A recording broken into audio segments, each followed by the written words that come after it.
শুভ দুপুর বন্ধুরা, আর একটা মিনি ব্লগ জানাচ্ছি স্বাগত। আশা করছি তোমরা সবাই ভালো আছো, আর আমরাও ভালো আছি। আর আমরা এখন আছি পোপার গ্রামে, মহারাষ্ট্র। তো এইখানে আর কি ইটা ভাটার ভিতরে আমাদের কয়লা চুনিটা খালি হয়েছে, তো গাড়ি আমাদের খালি হওয়ার মতো নেই, কিছুটা মাল বাকি আছে।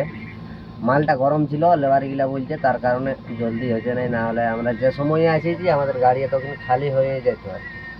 তো যা করতে আমাদের গাড়ি খালি হবে তা করতে আমরা খাবারটা বানাই নিছি। তো এই যে দেখতে পেছ আলু ডিমে, আর এইখানে ডালি ঝোল, এইখানে মশলা রেডি, এইখানে ভাত হয়ে গেছে। তো দেখতে পাচ্ছ এইখানে ইটা ভাটা। এদিকে দেখছো আমাদের ওদিকে কেমন পায়ে করে মাটি ছানে, এদিকে দেখো এরা জিসিয়ে পিয়ে করে একবারে মাটি ছানিয়ে দিচ্ছে। আর এইটাকে একেবারে ইট ফার্মাইশাম করি আর ইট বানাবে।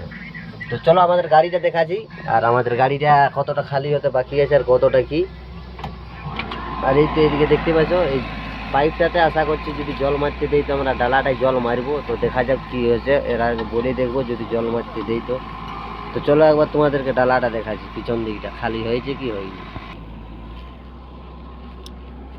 তো লেবার গিলে আশা করছি এখন নাস্তা ফাস্তা খাতে গেছে, সকাল থেকে খাইছিল না কিছু আমাদের। এই তো দেখো, হা হা। তো খালি মাছটা একটু বাকি আছে শেষের মুখেই। এইদিকে দেখো ইটা গাদা, আর এইটা হইলো এই কয়লাটা নিয়ে আসছি ছোটটা।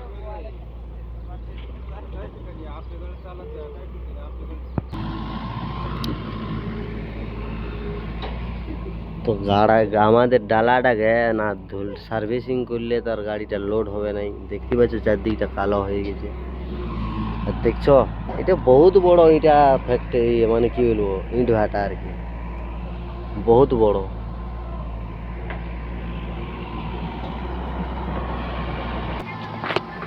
তো ফাইনালি আমাদের এখন আর কিছুক্ষণের মধ্যে গাড়িটা খালি হয়ে যাবে। তো দেখা হয়েছে কোনো নেক্সট ভিডিওতে। ততক্ষণ অবধি ভালো থাকো। তো দেখছি আজকে লোডের প্রোগ্রাম হয় কি নাই, যদি লোডের প্রোগ্রাম হয় তো লোড করতে চলে যাব। আর আশা করছি লোড যদি হয়তো আজকে তরমুজই হবে। তো দেখা যাক কি হচ্ছে। তো ভাই দেখা হচ্ছে কোনো নেক্সট ব্লগে, ততক্ষণ ভালো থাকো ভাই।